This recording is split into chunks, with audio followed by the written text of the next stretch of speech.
Welcome in, everyone. We're going to give folks just a minute to trickle in. We've got quite a few folks joining us today, so we want to get started pretty soon. We'll give folks just a couple more moments.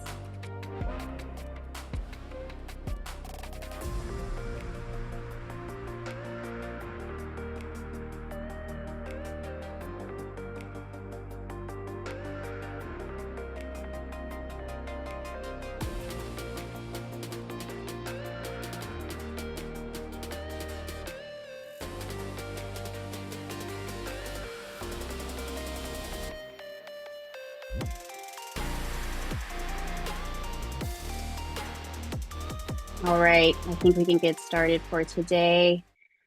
So good afternoon, everyone, and welcome to today's community conversation. I am Shannon Serrato, the Director of Engagement here at Cradle-to-Career, and we are so glad to have you all in attendance with us for this deep dive on the Student Pathways data story.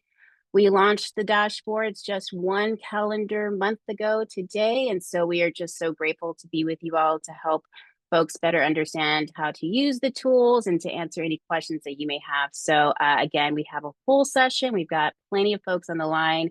And we're really excited to dive into today's conversation. But before we do that, I'm going to go over a bit of housekeeping.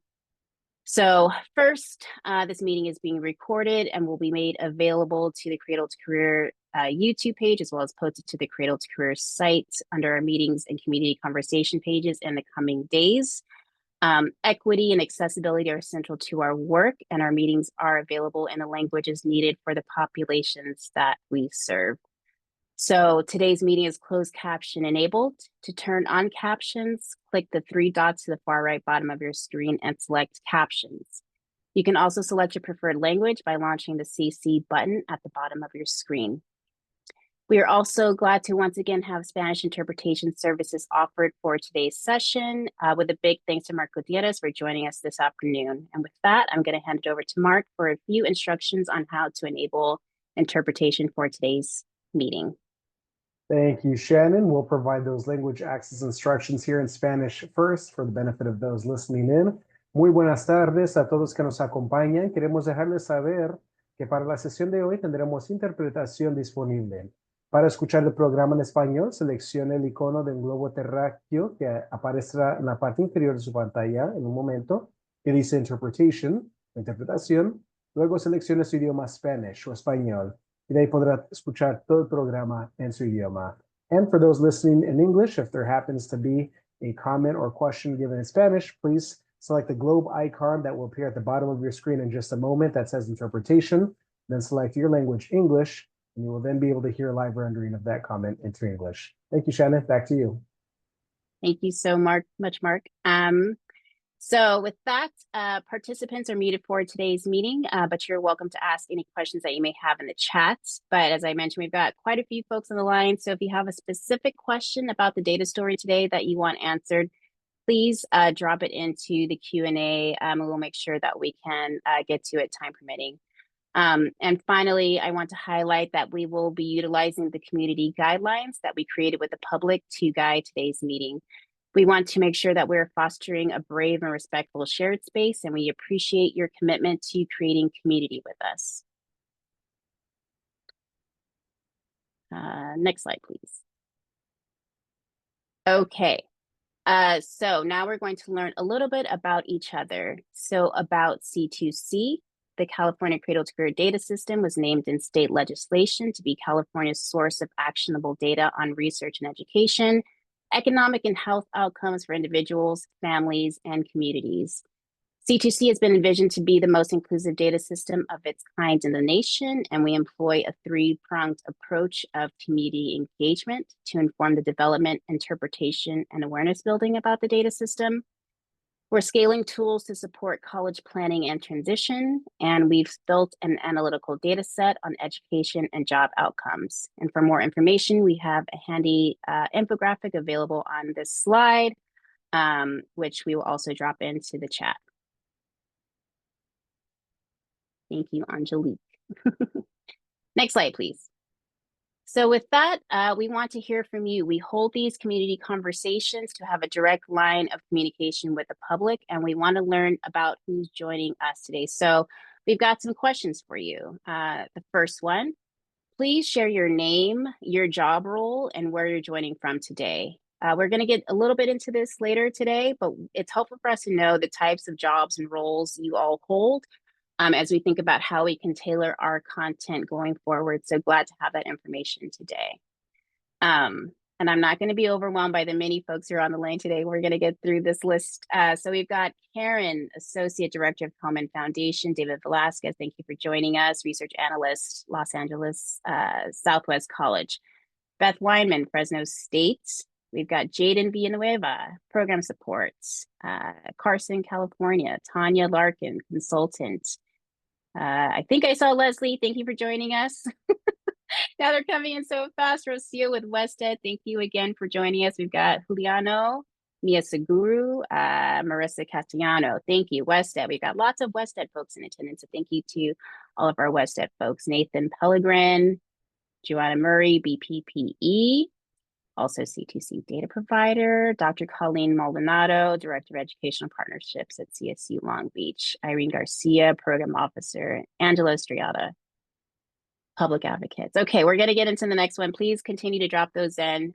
Second question, is this your first community conversation with us? If not, you can tell us how many you've joined. And what are you most looking forward to today?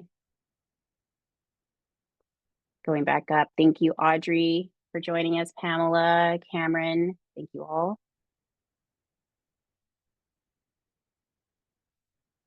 We've got Gabriella joining us. Jeannie Kemp, okay. Give maybe one more second for the second question. If not, Jaden says first time, just learning about C2C. Thank you for joining us. Okay. Georgia says this is the first. Jeannie, first. Anna says this is my first community conversation. Excited to learn how I can incorporate the dashboard. I think I saw somebody from Japan. So thank you for joining us.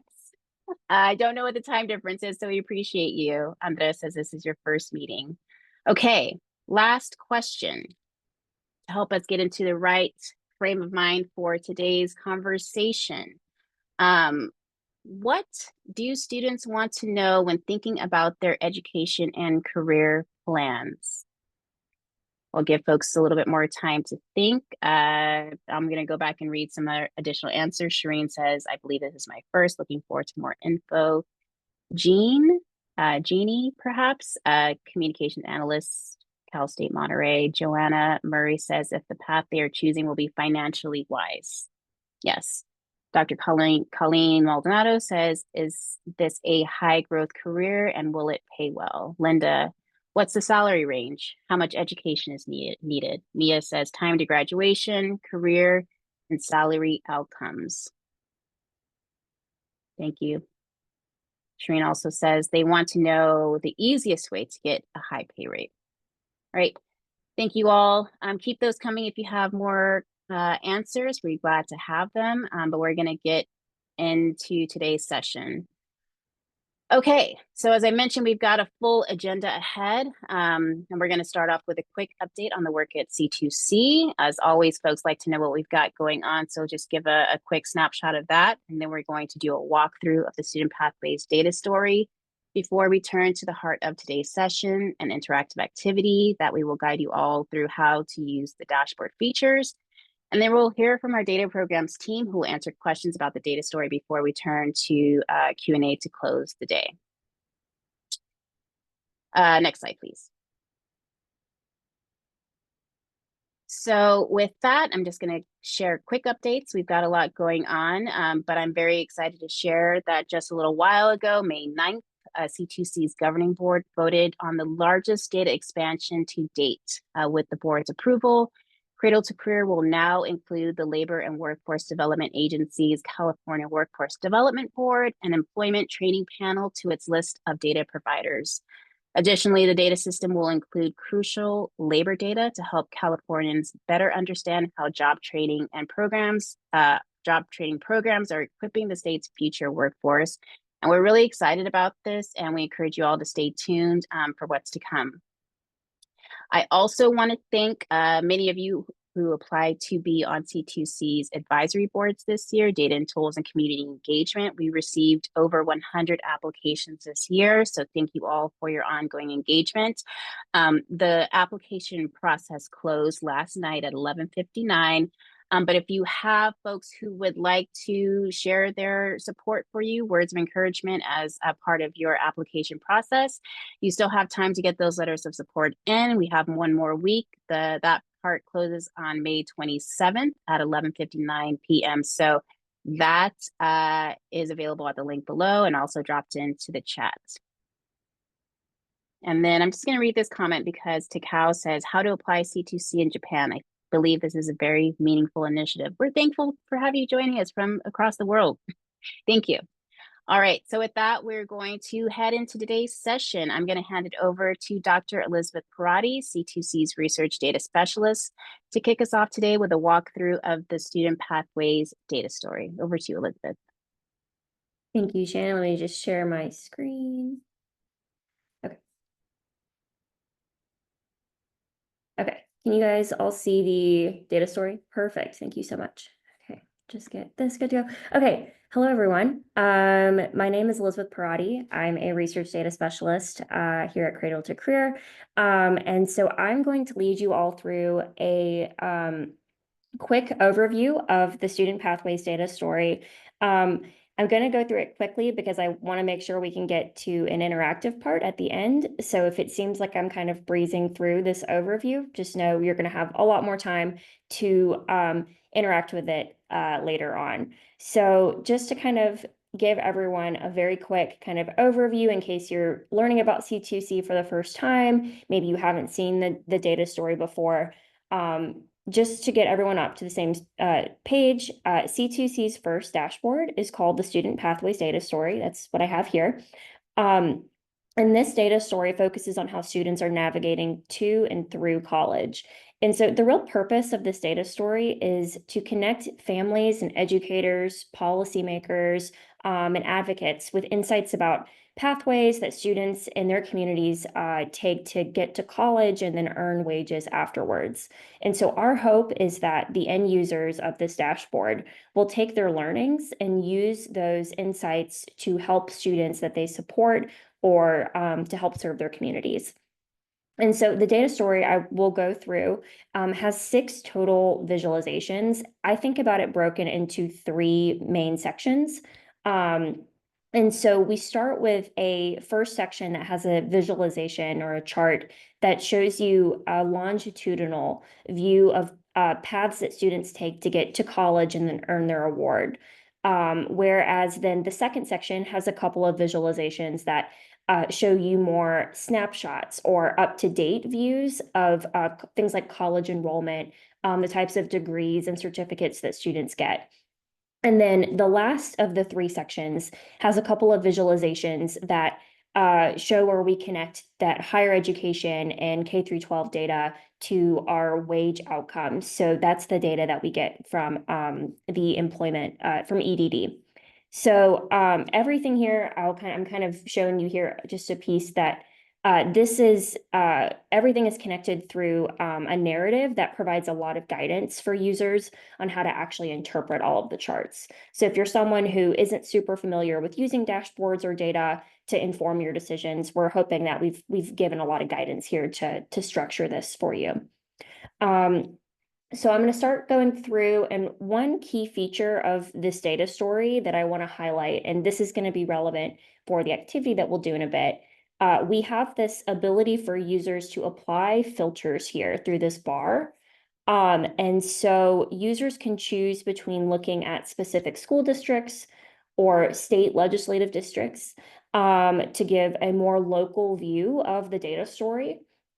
Users can also select from specific student populations here, so different races and ethnicities, genders, foster status, and homeless status, to be able to see outcomes for specific student populations.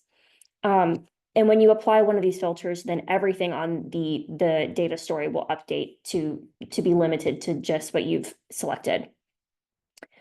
Okay, so let me move on and start with the first of the 6 visualizations.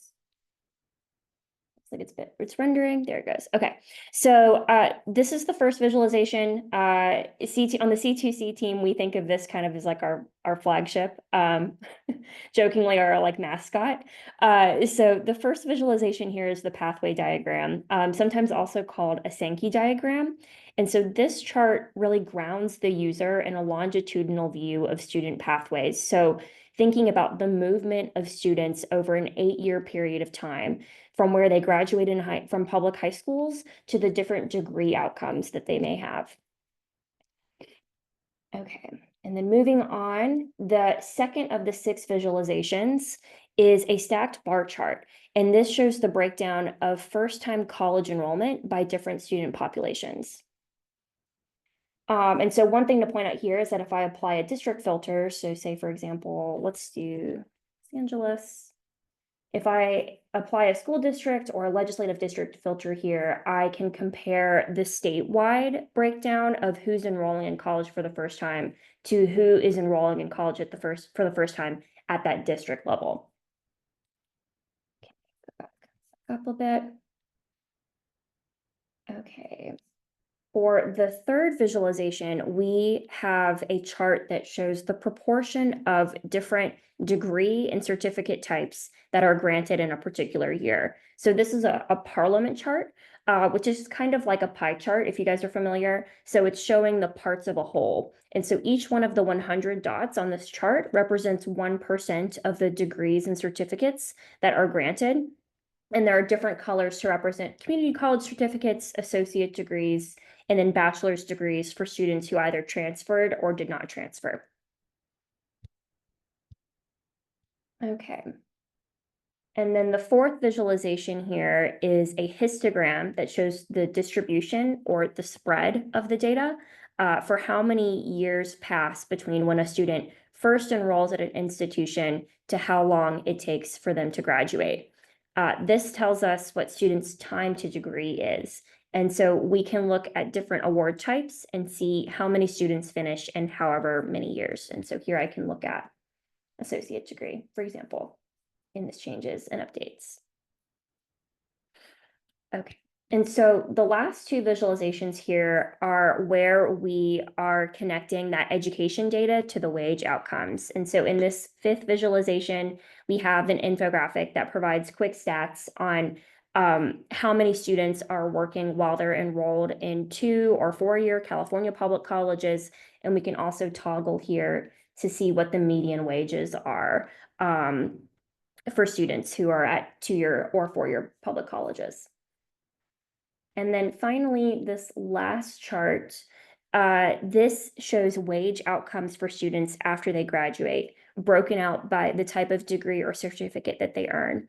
And so we can see earnings for up to 4 years after students graduate, depending on how far back in time you go.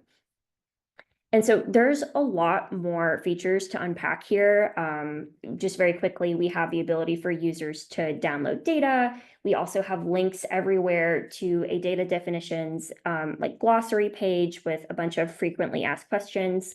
And then we also have these modals that pop up and help you understand how to actually interpret the charts if you've never seen a parliament chart, for example.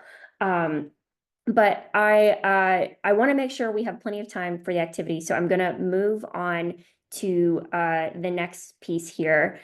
And so, like I said earlier, our hope is that users will be using this dashboard to learn about the pathways and educational outcomes of students in their communities.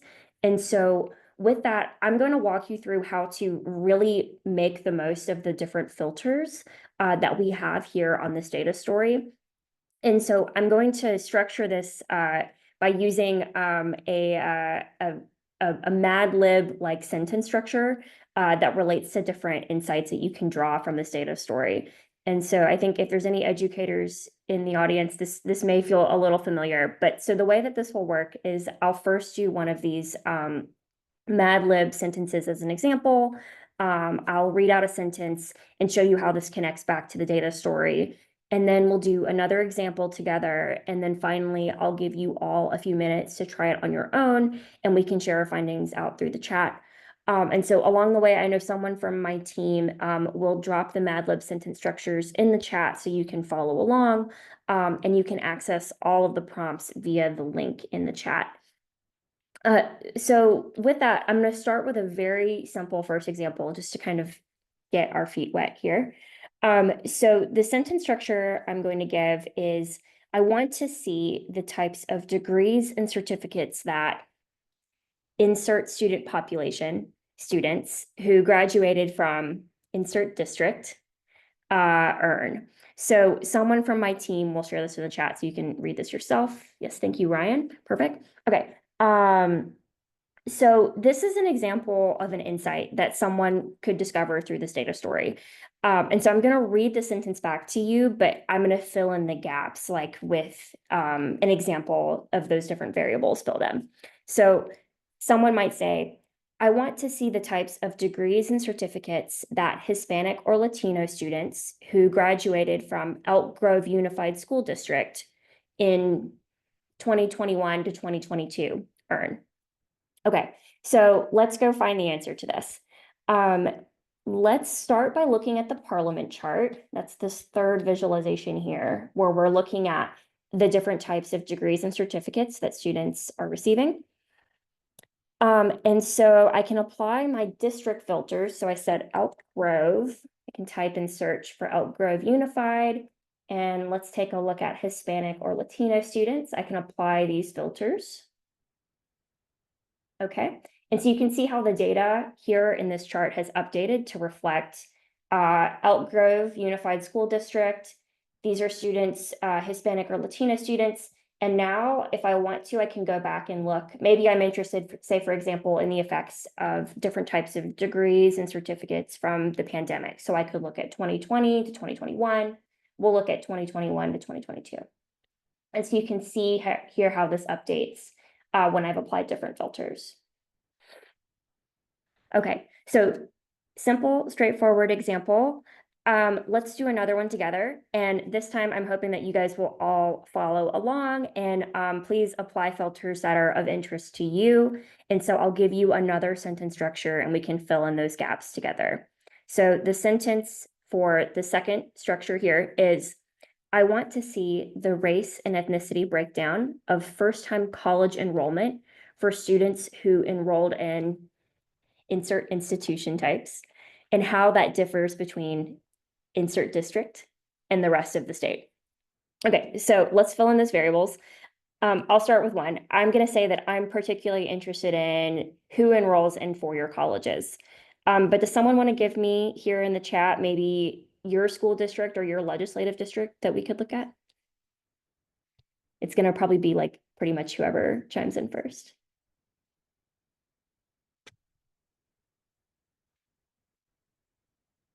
Okay. Bellflower Unified. Let's check that out. Bellflower Unified. Okay, and let's back up. We'll look at all students. And now what we're going to do, I'll read this. And so let me read the sentence back now that we've filled in the variables. Okay, so I want to see the race and ethnicity breakdown of first-time college enrollment for students who enrolled at four-year institutions and how that differs between Bellflower Unified School District and then the rest of the state. Okay, so with this example, let's go back and look at the stacked bar chart because that's going to be our chart that shows first-time college enrollment. Okay, and so here I applied that school district filter for Bellflower. I backed up to look at all student populations, but one thing to note here is that if you're interested, you can also break out first-time college enrollment by other student populations. So I could look at, say, female students, if I'm interested in gender breakdowns. And so here I can do the comparison of the statewide data to the district level data for other student population categories too. But let's go back to here to look at race and ethnicity. Okay. And then the last thing to do here is I can update this to break out and look at specific institution types. So if I'm interested specifically in who's enrolling in four-year colleges, here I can apply this filter. And so one thing I want to point out, so I know there were some folks who were interested in kind of how we're protecting data privacy, and I do think we'll have a better opportunity to talk about this later on, but you'll notice sometimes that this "some data is hidden" button shows up. And so this is an example of where there may not be very many students in this particular school district who fit into specific student population groups. And so this might be a case where we are collapsing and masking specific student groups to make sure that those small groups of students can't be re-identified in any way. So we call this data suppression or hiding data.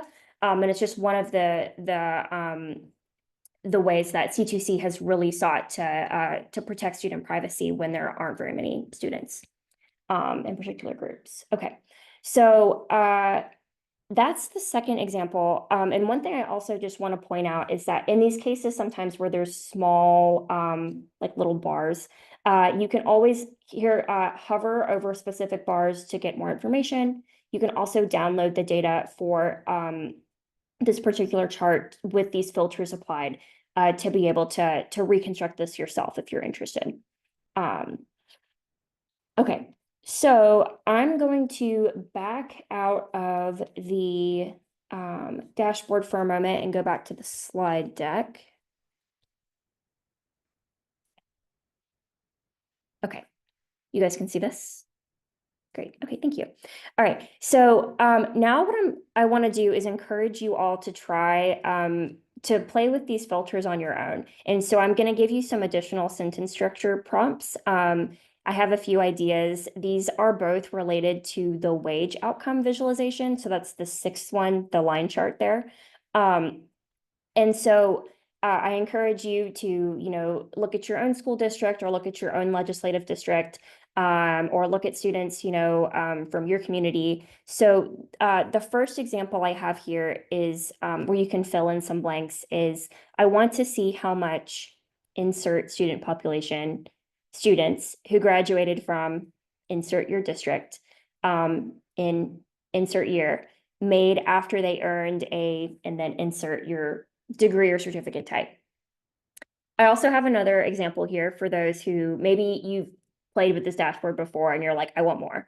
So if you're looking for more, please feel free to try the second one here. This one is a prompt where you can kind of engage with a lot of different filters. And also I would highly encourage you to look at the download data function for this.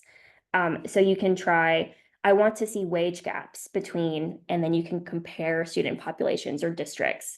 I want to see wage gaps after students have earned and then insert degree or certificate type and how this may change over time. Okay, so there's a lot more to unpack with that one. So I'm going to give you all a few minutes to play around with this. I'm going to also catch up on, I see some information in the chat, so I'll catch up. But let's maybe spend just a few minutes playing around with this, and then I will start to read out kind of any comments that come through in the chat on this as well. And then we have some questions. I have a few questions just to kind of for us to consider once we have stopped have played for a bit. Okay. I need to pull up my Zoom window again.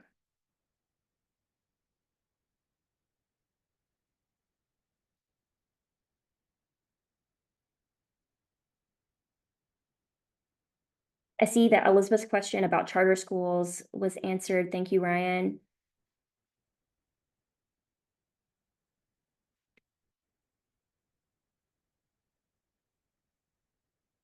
Okay, and so once people have started to apply these filters, please feel free, you can put in the chat, like fill in the blanks with the sentence using the filters that you applied.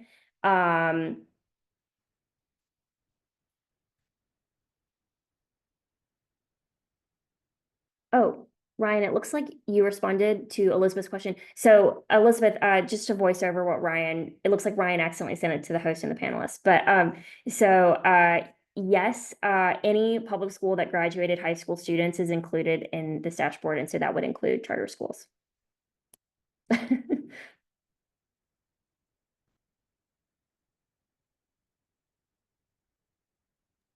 And then Elizabeth, I want to voice over that. We've gotten a couple of questions that I'm going to try to combine because some people are chatting in the chat and some people are chatting the Q&A. So I'm adding them to a larger Q&A at the end. So hopefully we can address them all together.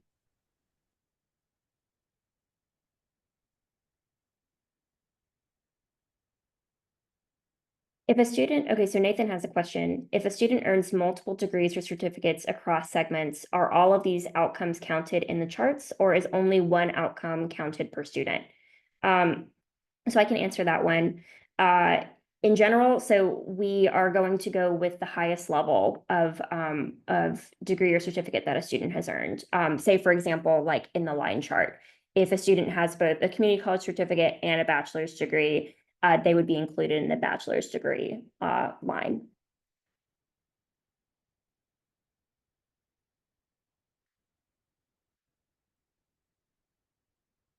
Okay.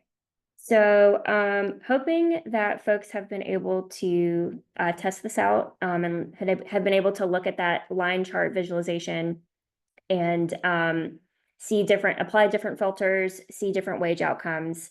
So I'm curious what filters people tried using and if you guys noticed anything particularly interesting.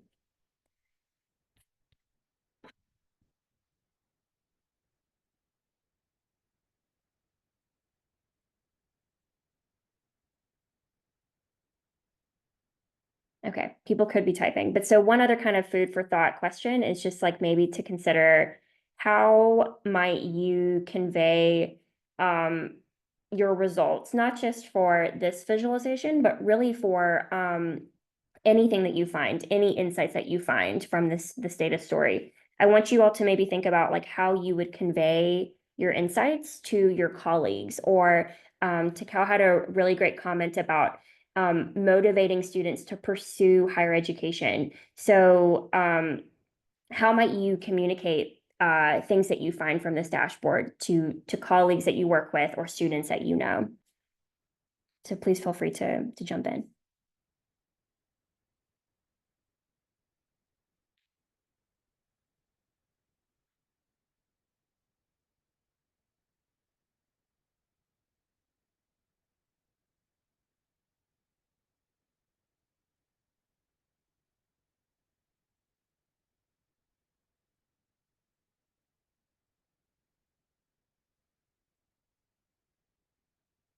I'll give folks one more moment in case they're typing.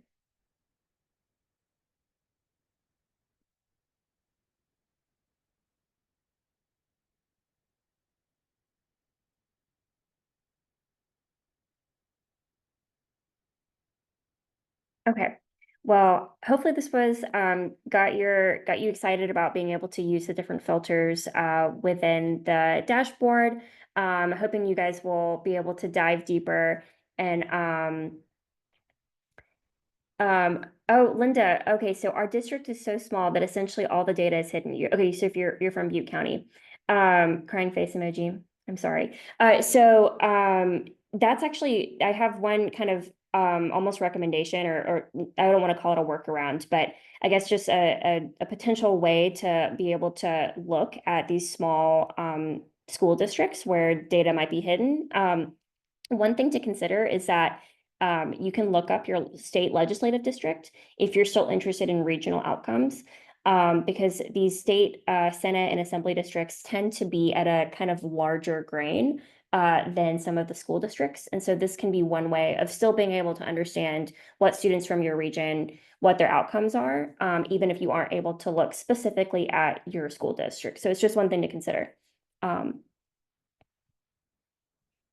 Okay, great. So I'm going to hand it back to Shannon, who is going to facilitate the next part of this community conversation, which will be an interview. So thank you so much, everyone, and I will pass it back. Thank you, Elizabeth, and don't go anywhere. We're going to pin you. And we're also going to invite Ryan Estriato, Director of Data Programs, to the screen to this next part of the session. So thank you all to the many of you who submitted your questions during the registration process. We wanted to make sure that we got through as many questions as we could, but we've got our data programs team here today. Also, just flagging, David Lang is here, our technical man. So if we have some really technical questions, we may pin you to the screen. So stay tuned, David, for that. But just want to say that we've got a large list of questions, and we've got a couple of questions in the Q&A. So we're really going to make sure that we can get through as many as we can today. We're going to kick it off with a broader question, because this is something that comes up a lot when we talk about C2C. We talk a lot about the 18th month planning process, the work that was done that preceded any of the time that any of us were here. So I'm curious if you all can share about the decision to focus on the Student Pathways dashboard as the first released analytical tool. Thanks, Shannon. Yeah, I could take that one. So for context, the before our office started and before the work started on the data system, there was an 18-month planning process that was hosted with over 200 experts, content experts, stakeholders, community members. And the idea behind the planning process was to put together principles by which the office would build the tools. It became the foundation for the values that we have as a data system. And from that planning process, there's lots of decisions made that we base a lot of our work on. But one of the key ones that also made its way into the Cradle-to-Career Act is the requirement that we build three kinds of tools, analytic tools on top of the data system. The first is the dashboards. The second is a report builder. And then the third is a tool for researchers by which they can submit requests uh, for data for research purposes. And if you look across the country at all the different longitudinal data systems, you'll see that it's done in all kinds of different ways. There are some states that build the data system and it exists primarily as a tool for researchers. There are others who build dashboards. There are some who do both. And the decision that we pursued because of our interest in community engagement and building something that's useful for the public is to make our first deliverable the dashboard, which is meant to be the most guided the tools, really keeps in mind a wider audience, including folks who maybe don't go to a government data website very often. And so it was really important for us to have something that once we put it out there first as our introduction and our fulfilling of a promise to the public, that it was something that everybody could use, which would have been a little bit harder, I think, with the other two kinds of tools, the report builder and then the research request tool.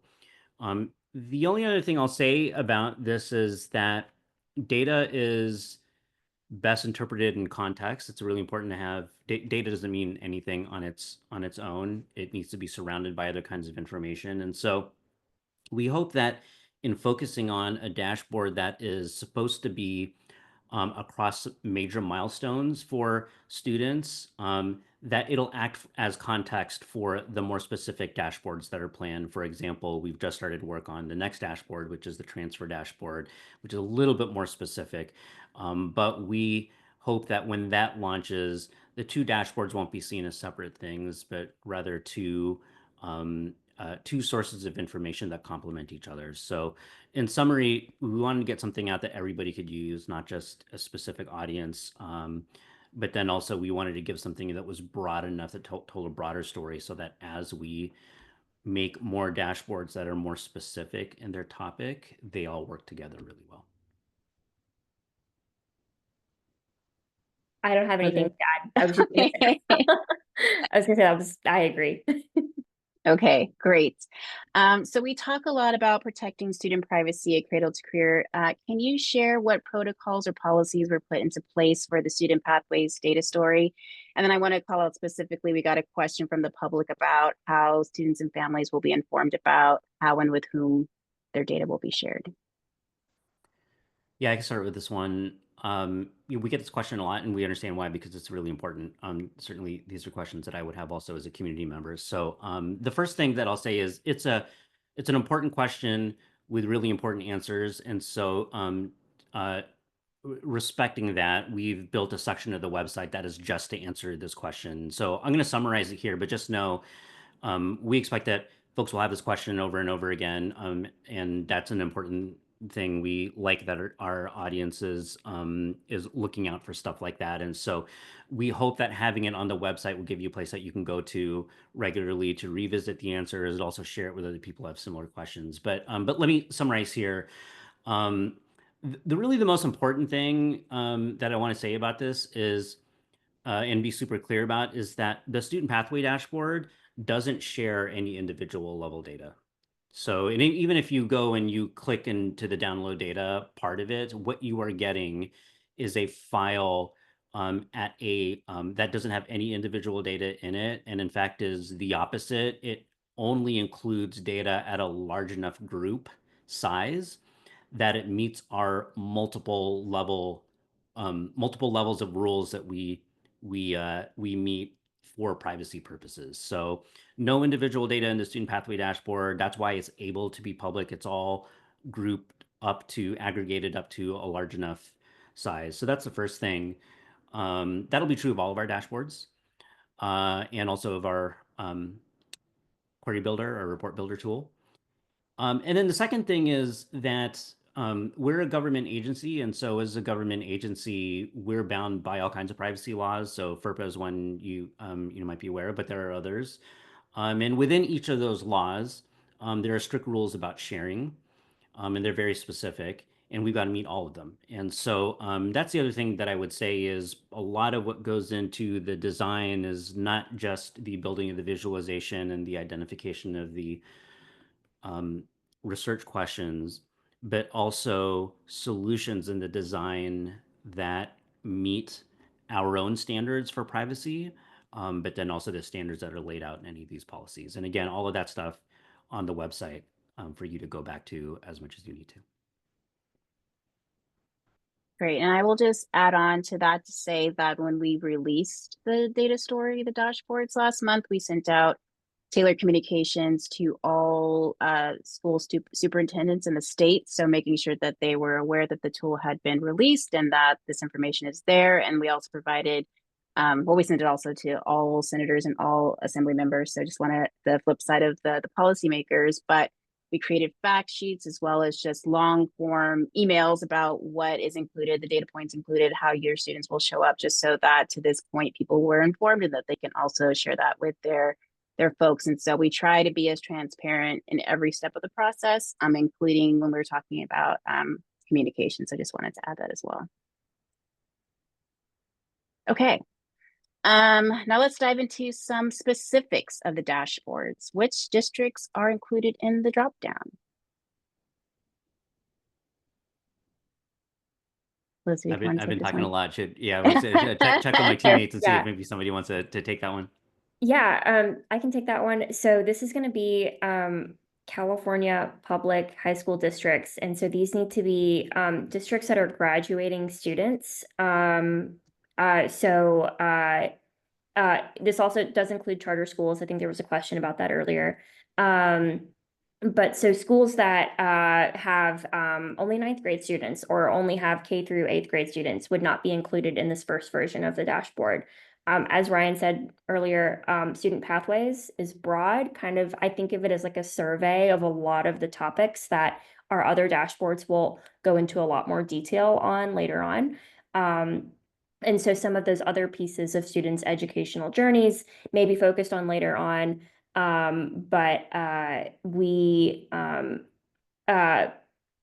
So right now focusing on just that pathway from students who graduate from high school and then into post-secondary.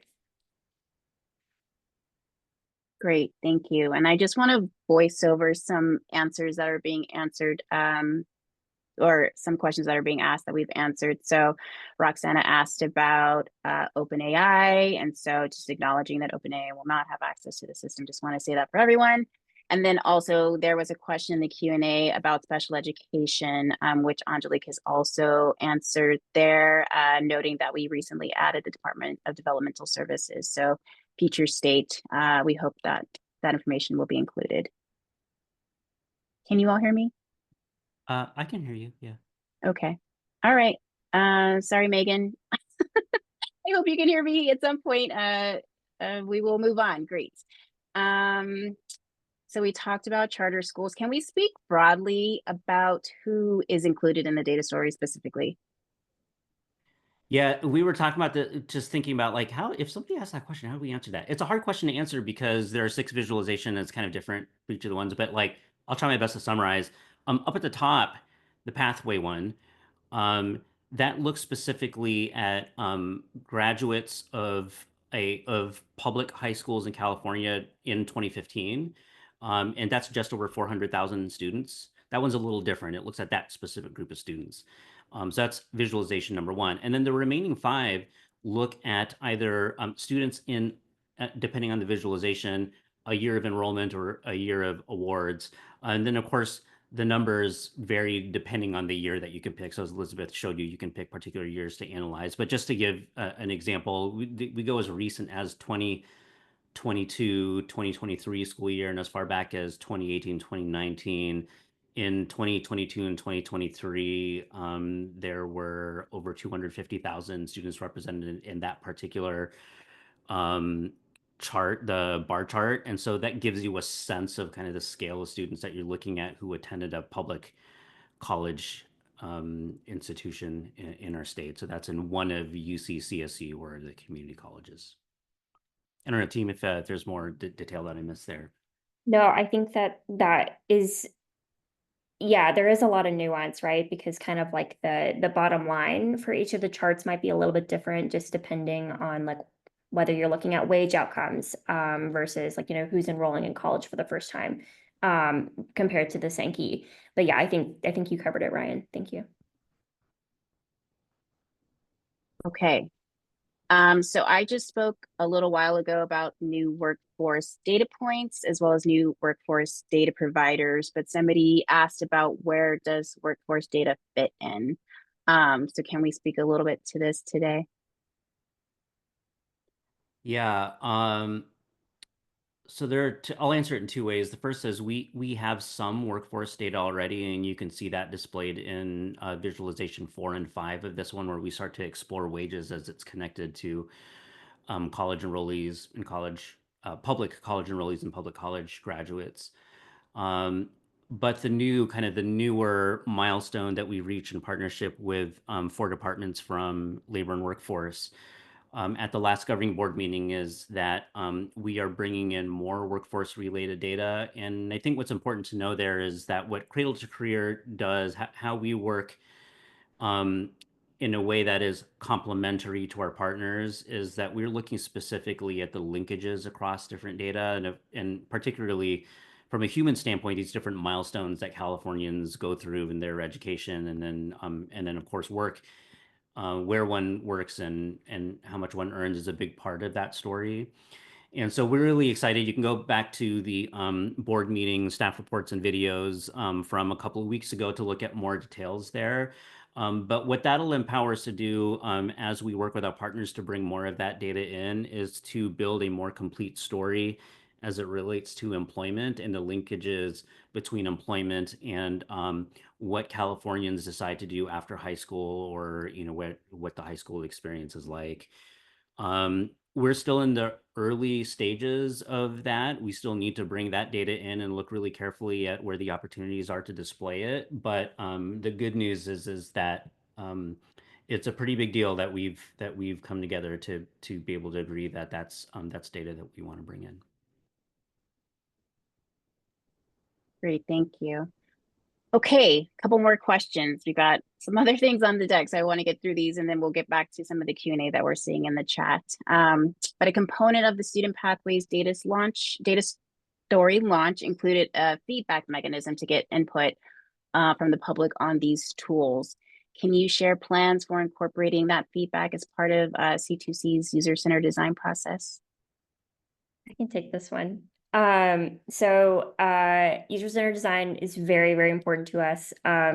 We engaged a lot with folks through our community conversations even before the launch, trying to get input from folks on how to make the tool really accessible to people and useful.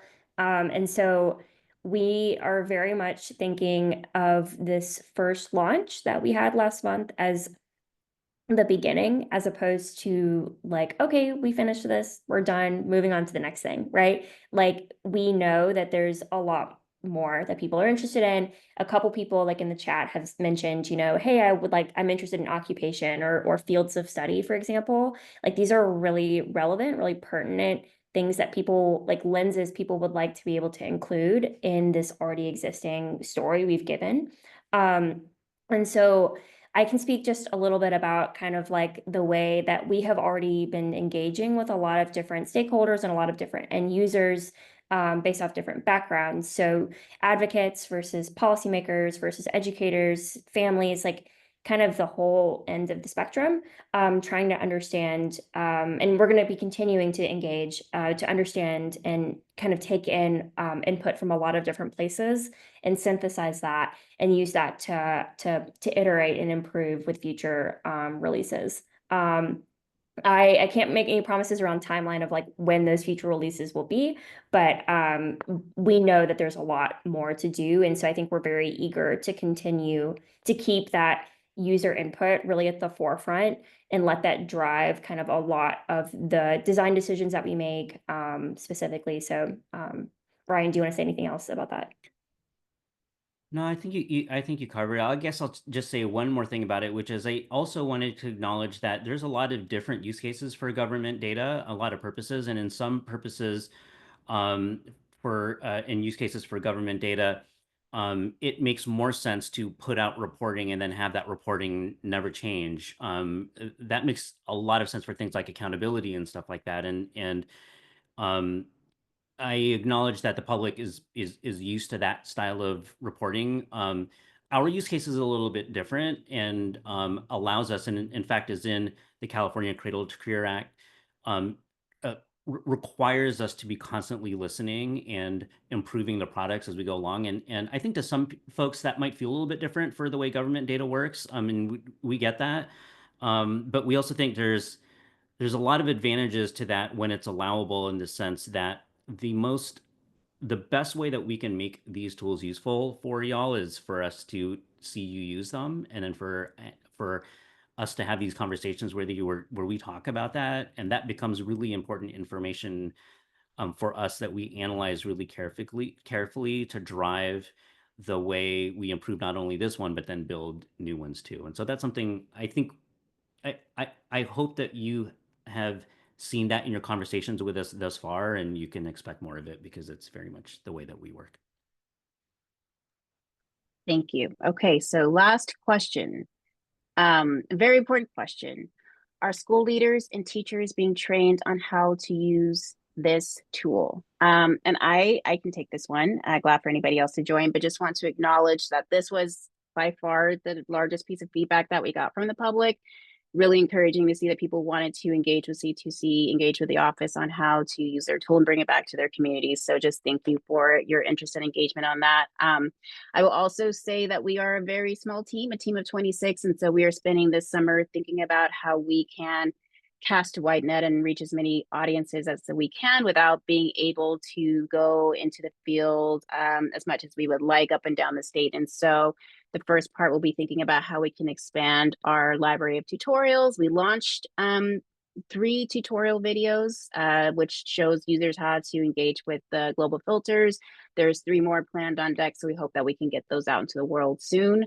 And then I will also share that, as I asked at the top about your job roles, we were thinking about how we can create more on-demand resources, webinars, things like this, so that people can access this information in their time, on their time, without having like a live webinar. Well, we may have like a monthly webinar if there is appetite for that and folks are interested. So again, stay tuned for that. Appreciate the question and just appreciate the engagement, because this is a big part of the work. You know, the awareness building and making sure that people use this is a huge part of our work and things that we're really interested in, especially for my team. So stay tuned for that. We will be definitely following up soon. So I encourage you all to follow us on social media, sign up for email updates as we share more news soon. But again, this is like summer, all we're thinking about. So just know it's coming. And with that, acknowledging that we still have some questions in the chat. We have one more activity planned, so I'm going to share my screen. I told y'all we had a full agenda for today, but we've got one last question for everyone. So we walked through the data story and we've talked about how you can use these tools. And so now that you've gotten that broader view of what we are doing and how to engage with this, we want to hear from you about how you would use this tool. So I encourage you to think about someone who works with students. How can they use this dashboard? What would be helpful to them, and what would make it more useful? So I'm going to give folks a couple more minutes to access, or not a couple more, you just saw this, but you can access the link on your screen, polev.com/Cradle-to-Career California 654. And you can also access this in a QR code. Responses are not limited, so anybody can you can answer as many times as you want, and this will be useful for us as we think about how we can create more of that content. So again, any and all thoughts are greatly appreciated. I think we can accept up to 700 responses, so feel free. I'm going to check the chat again. Okay, awesome. Thank you for your kind words. Okay, let's get into it. Let's see if we have any response. We've got 2. So more videos. It says, I think school leaders can use this resource to understand pathways their students pursue and provide support to help students achieve their goals. Thank you. We're going to keep this up just for a few more minutes, maybe like a minute. But again, just appreciate the engagement today. Classroom lessons on career development. Great, thank you. Please keep these coming. And I encourage you to, if you still have thoughts, to access this. We'll keep this live. If you have any other thoughts after this session, because we want to make sure that we're capturing that. For regional and local K-16 partnerships, if information can support and monitor progress towards college and career outcomes, ways to engage parents on the topic. Thank you. And just want to also state that we have 2 advisory boards, as we talked about. New people are coming on, data and tools and community engagement, thinks very deeply about these things. And so, as I said, we will be engaging with them, not only as an office, but with our broader community about how we can create more tools, more resources, more things for folks. So just really excited to see what comes to fruition. Greater visibility into the disparities and opportunity gaps in focal populations. Locating school districts in the area to recruit students to your campuses. Interested to see what specific niche students from that district are enrolling, and the visualization is accessible to the middle and high school kids and families I work with. And the consistency for comparison helps build data literacy. Thank you for that. I will just say that we were in Ontario April of 2024, and somebody said that you start building data literacy in 3rd grade, and they would love to see a dashboard for folks that age, littles, and I have not dropped that. And so I hope that by the time I leave Cradle-to-Career, we can have a dashboard that helps facilitate data literacy for littles with their data in it. So just acknowledging that we have grand plans, grand designs, and all the things. But yes, I'm super excited about this, and I'm glad that you're all excited too. So I'm going to stop sharing my screen here, but I will close us out and just say I thank you all for joining us today. It is not lost on us again that we have over 100 people on the line who are spending their lunchtime with us to talk about these things. We hope that this was helpful to you all. This is kind of a deviation from the community conversations in the past, but now that we have something that we can actually, figuratively touch, see, and feel, we want to make sure that you all can engage with it as best we can. So if you have any feedback, we'll be following up again with the recording. Just a quick survey about how you found this community conversation today. And as always, if you have any questions otherwise, you can email info@c2c.ca.gov. Again, this is an email inbox that is monitored by the engagement team. And then I encourage you to sign up for updates. c2c.ca.gov, ways to get involved. Also there you will be able to find the community conversation pages. So all recordings will be there soon. So just thank you all for joining us, and we hope you have a great rest of your day. Thank you.